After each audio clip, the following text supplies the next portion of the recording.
আসসালামু আলাইকুম রহমতুল্লাহ। নাহমাদুহু ওয়া নুসাল্লি আলা রাসূলিহিল কারীম।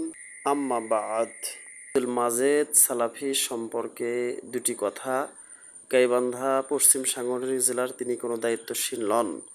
তার সম্পর্কে আমাদের মাননীয় সভাপতি মোহতারাম আব্দুল্লাহ আল মামুন সাহেব তিনি একটি কথা বলেছেন, সেই ফোন রেকর্ডটা আমরা প্রকাশ করতেছি।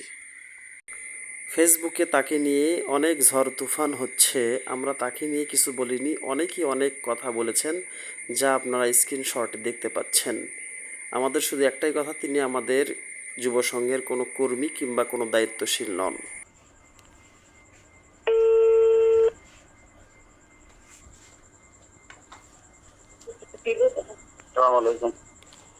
ওয়ালাইকুম আসসালাম রহমতুল্লাহ।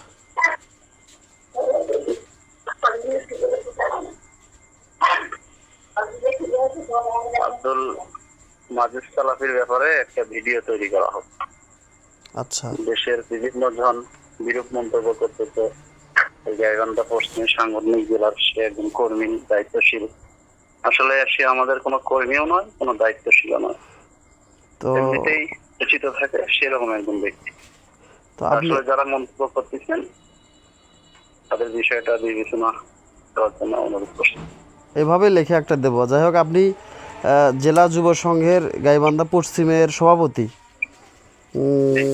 যাই হোক, প্রতিবেদনটা আপনিও দিতে পারেন কিন্তু আপনার ফোন থেকে।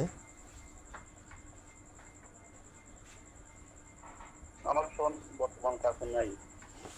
ও আচ্ছা ফোনটা আচ্ছা আমার আচ্ছা। একটু সমস্যার কারণে আমি তোমাকে করতে পারি।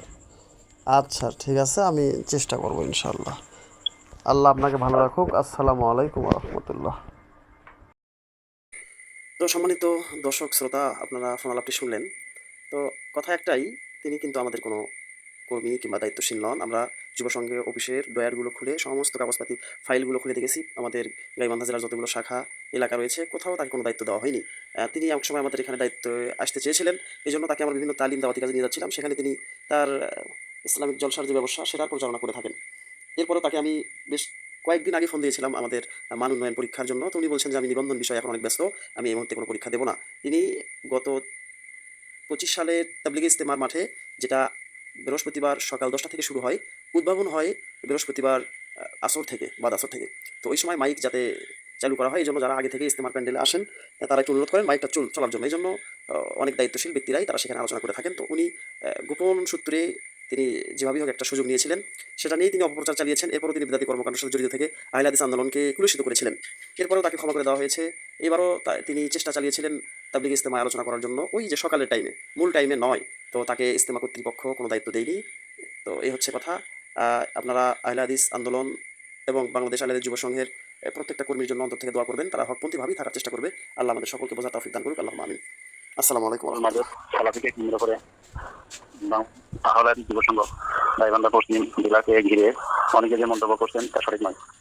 কারণ আব্দুল মাজেদ সালাফি বাংলাদেশ আহলে হাদিস যুব সংঘ গাইবান্ধা পশ্চিম সাংগঠনিক জেলার কোনো কর্মী বা দায়িত্বশীল নন। এটি আব্দুল আল মামুন, সভাপতি বাংলাদেশ আহলে হাদিস যুব সংঘ গাইবান্ধা পশ্চিম সাংগঠনিক জেলা। আরেকটা, বর্তমান সম্প্রতি মৌলানা আব্দুল মাজেদ সালাফিকে নিয়ে গাইবান্ধা পশ্চিম জেলাকে ঘিরে যে এরূপ মন্তব্য করা হচ্ছে তার সঠিক নয়।